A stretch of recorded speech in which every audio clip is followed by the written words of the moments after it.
नमस्कार, हर खबर हिमाचल प्रदेश में आपका स्वागत है। मैं हूं आपके साथ भावना त्रिपाठी। रुख करेंगे प्रदेश के तमाम बड़ी खबरों की ओर। हिमाचल कांग्रेस ने ईडी दफ्तर के बाहर प्रदर्शन किया है। प्रदर्शन के माध्यम से सेबी चेयरमैन से इस्तीफे की मांग की गई है। आपको बता दें कि यह प्रदर्शन कांग्रेस प्रदेश अध्यक्ष प्रतिभा सिंह की अगुवाई में हुआ है। इस दौरान कांग्रेस के राष्ट्रीय प्रवक्ता एवं विधायक कुलदीप राठौर, कार्यकारी अध्यक्ष संजय अवस्थी भी मौजूद रहे। प्रदर्शन कर रहे नेताओं ने ईडी की कार्यप्रणाली पर सवाल उठाए हैं। इसके साथ ही अडानी सेबी मामले में जेपीसी गठन की भी मांग उठाई गई है। इसके अलावा कांग्रेस ने चेतावनी दी है कि अगर जेपीसी नहीं बनी तो निचले स्तर तक विरोध प्रदर्शन करेंगे।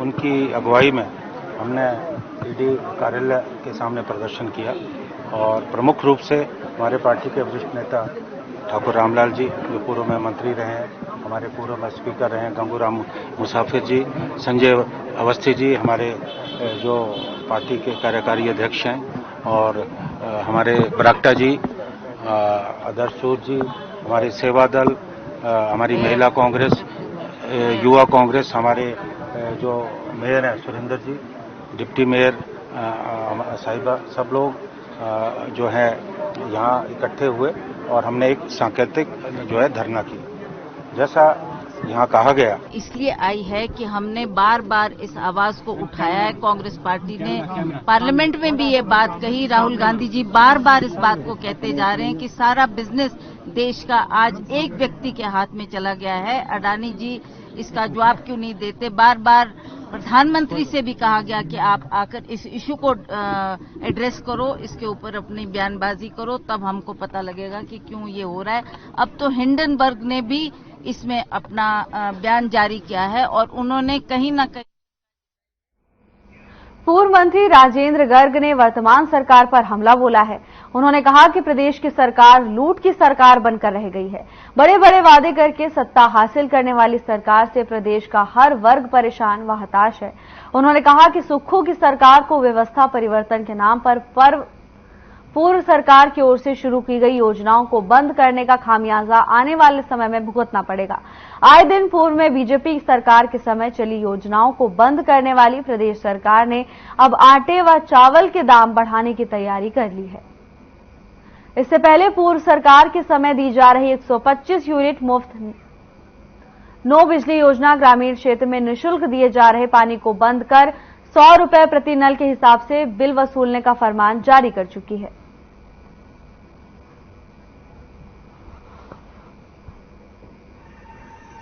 प्रदेश की सुक्खू सरकार लूटमार की सरकार बनकर रह गई है। तो सत्ता में आने से पहले कांग्रेस ने बड़े बड़े वादे जनता के साथ किए थे, महिलाओं के साथ, युवाओं के साथ, कर्मचारियों के साथ, किसी भी वर्ग को ऐसा नहीं छोड़ा था। लेकिन जैसे ही सत्ता लोगों को ठगने के बाद हासिल की, वैसे ही हिमाचल प्रदेश बीजेपी की सदस्यता अभियान 2024 कार्यशाला का आयोजन मंडी के जिला कार्यालय सुंदरनगर में किया गया। इस कार्यशाला की अध्यक्षता बीजेपी प्रदेश अध्यक्ष डॉक्टर राजीव बिंदल द्वारा की गई। उनके साथ प्रदेश सह प्रभारी संजय टंडन, नेता प्रतिपक्ष जयराम ठाकुर, प्रदेश संगठन महामंत्री सिद्धार्थन, महामंत्री बिहारी लाल शर्मा, सांसद महामंत्री डॉक्टर सिकंदर कुमार और त्रिलोक कपूर विशेष रूप से उपस्थित रहे। कार्यशाला में बीजेपी राष्ट्रीय उपाध्यक्ष, अभियान प्रभारी राष्ट्रीय उपाध्यक्ष रेखा वर्मा और प्रदेश सह प्रभारी संजय टंडन का विशेष मार्गदर्शन प्राप्त हुआ।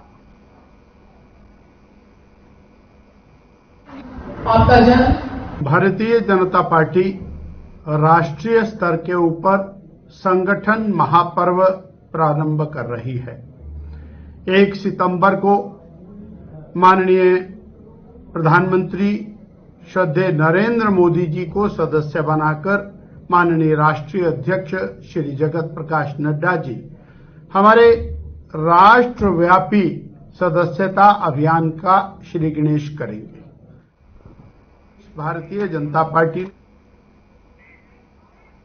जिला कुल्लू के मुख्यालय ढालपुर में बीते दिनों नगर परिषद के द्वारा रेहड़ी फड़ी वालों को हटाया गया था। अब नगर परिषद की इस कार्रवाई से सैकड़ों लोग बेरोजगार हो गए हैं। हालांकि नगर परिषद कुल्लू के द्वारा स्ट्रीट वेंडिंग जोन बनाने की बात भी कही गई है, लेकिन अभी तक रेहड़ी संचालकों को स्थान मुहैया नहीं करवाया गया है। नगर परिषद कुल्लू की इस कार्रवाई के विरोध में रेहड़ी फड़ी वालों ने सीट के बैनर तले धरना प्रदर्शन किया और डीसी के माध्यम से एक ज्ञापन भी सरकार को सौंपा।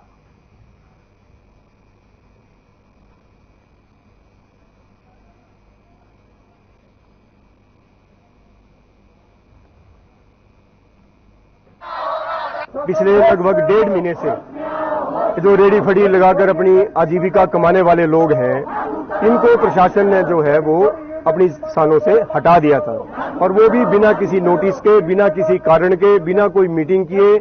ना कोई टाउन वेंडिंग कमेटी की मीटिंग हुई, ना ही नगर परिषद की मीटिंग में कोई डिसीजन लिया गया। ये ईओ साहब ने जो है अपना तुगलकी फरमान जो जारी करके अनाउंसमेंट करके शाम को 5 बजे और अगले दिन जो है वो इन सबको वहां से हटा दिया। लेकिन इसके बाद हमने जो है CITU के बैनर तले रेहड़ी फड़ी वालों की यूनियन के जरिए जो है नगर परिषद में भी धरना किया था, उनको पत्राचार किया।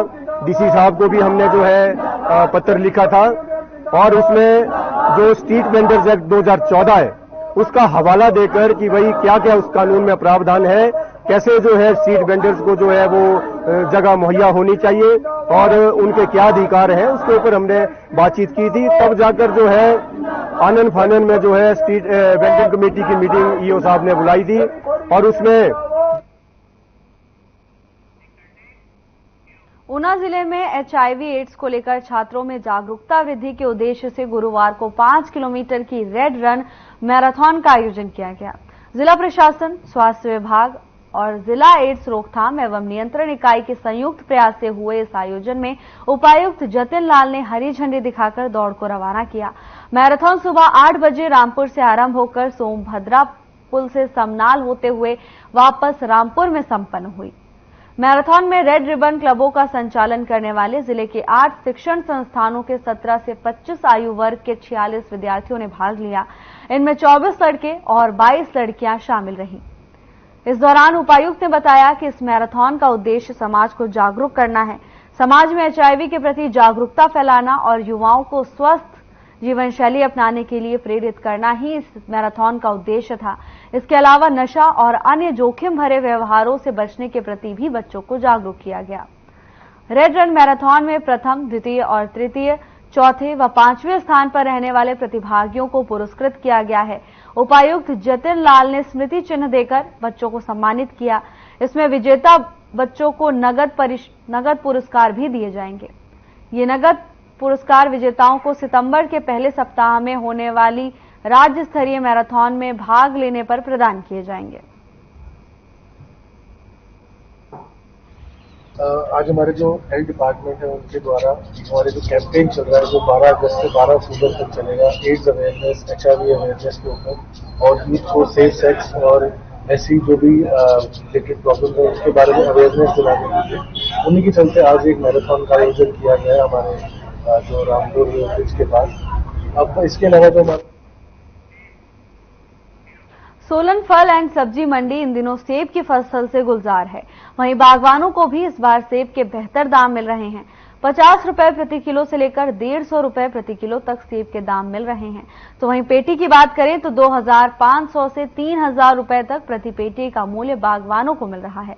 हमारे संवाददाता से बात करते हुए APMC के सचिव रविंद्र शर्मा ने बताया कि इस बार सोलन व परवाणु सेब मंडी में 1.5 लाख के करीब सेब की पेटी पहुंची है। इसके साथ ही उन्होंने कहा कि 2500 से 3000 प्रति पेटी के हिसाब से बागवानों को दाम मिल रहा है।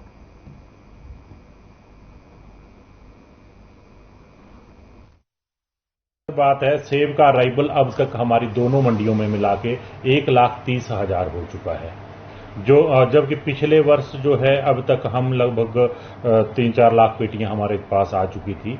तो इसकी एक मेजर जो वजह भी अगर बात करें तो सीजन हमारा 20-25 दिन लेट है और फसल भी उत्पादन भी कम है इस बार। और बाकी यूनिवर्सल कॉटन इस बार हिमाचल प्रदेश सरकार ने जैसे कि चलाया है तो लगभग।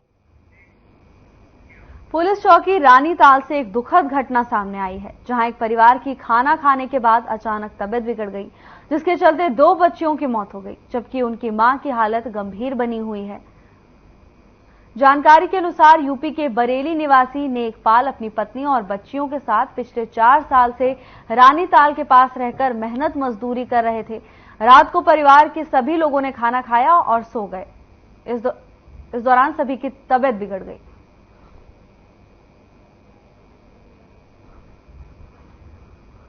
हमें सूचना मिली कि जो रानीताल चौकी के अंतर्गत एक गांव है, वहां पे जो परिवासी परिवार रहता था, उत्तर प्रदेश से लोग हैं। परिवार में 2 बच्चे, 2 लड़के 2 लड़कियां और हस्बैंड वाइफ हैं। और सुबह ये खबर मिली कि जो छोटी बच्ची है, 4 साल की बच्ची थी, रात को खाना खाने के बाद जो है वॉमिट जैसे किया होगा, वॉमिटिंग उसको लगी और उसकी वहीं पे से on the spot he death हो गई थी। और दूसरी बच्ची को भी जो वॉमिटिंग लगी तो उसको टांडा रेफर किया था। टांडा में पहुंचकर जो है उस बच्ची की भी मृत्यु हो गई है। पुलिस इसकी जांच कर रही है। हमारे डीएसपी देहरा जो है मौके पे गए थे और जो सारे सबूत हैं वहाँ पे इकट्ठे किए हैं, लोगों से बातचीत चल रही है और अभी दोनों बच्चों का पोस्टमार्टम। फिलहाल के लिए बस इतना ही। जल्द हाजिर होंगे नई अपडेट्स के साथ। नमस्कार।